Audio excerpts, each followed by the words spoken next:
everyone, Trevor here. I am a licensed mental health counselor, and today I want to talk about a book that I believe every new counselor or therapist should read.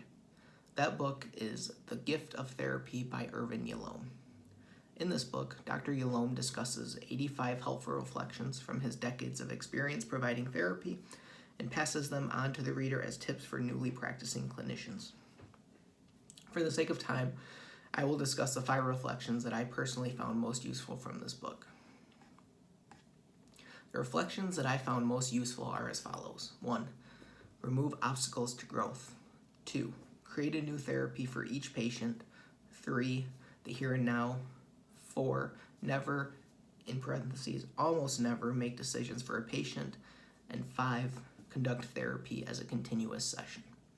Now, it's difficult to narrow down this entire book to only 5 reflections, as Dr. Yalom talks about everything from dreams, countertransference, ethical issues, death, and love. Perhaps I could create a part 2 to this video in the future, but let me know what you think in the comment sections down below.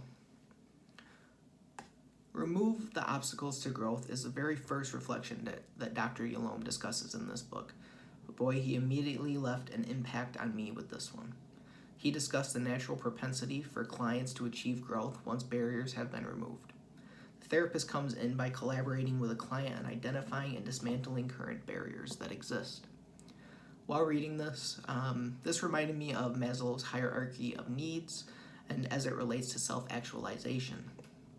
As needs are met and as barriers are removed, humans will begin to realize their potential, which is accompanied by positive and motivating behaviors and feelings. I found the second reflection mentioned, create a new therapy for each client, also tremendously insightful. With this one, Dr. Yalom discussed the uniqueness of each client's inner world and therapy as a spontaneous process. He mentioned that therapeutic change lies within the spontaneity of each session, and since each client is unique, it is impossible for therapy to be effective with pre-planned agendas and techniques. This was helpful for me because during my internship, I was a person who did some planning around topics and discussion, and also techniques prior to sessions. Even at the time, it felt lackluster and ingenuine for myself and my clients. Now I use techniques in the moment. I allow clients to drive sessions, and I learn as much as I can outside of sessions so that I have a greater arsenal of tools to use when the moment calls for it. However, that is not to say that there aren't some exceptions to the rule here. With the next reflection, the here and now, Dr. Yalom actually has a pretty decent-sized portion of his book dedicated towards this discussion. I am going to do my best to summarize the here and now, but essentially, Dr. Yalom states that problems clients experience in their lives also show up during therapy sessions.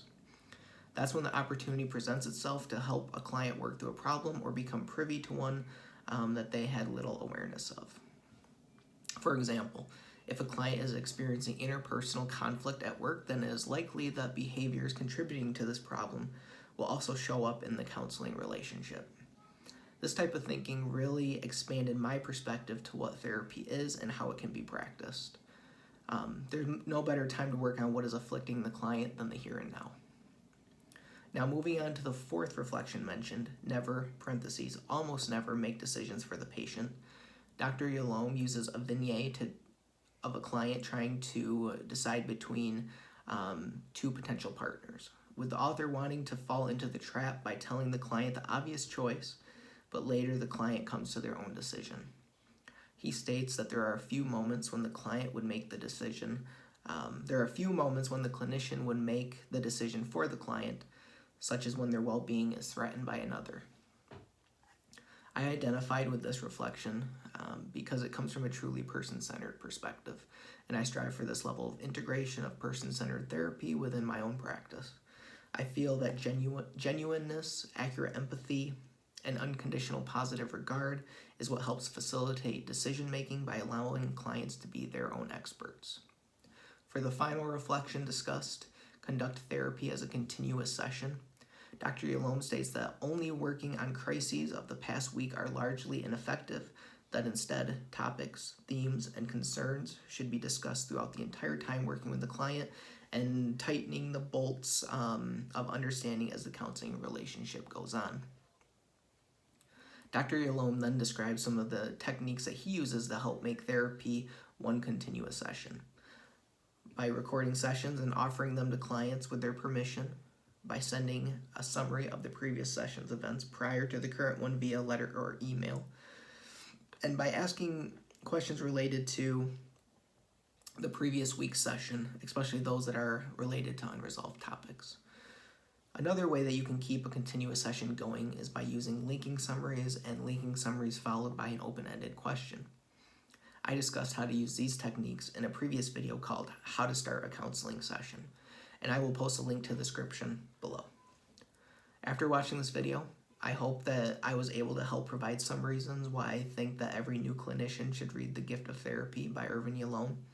These are only 5 reflections out of 85, and this is certainly a book that helped me grow into being a better counselor.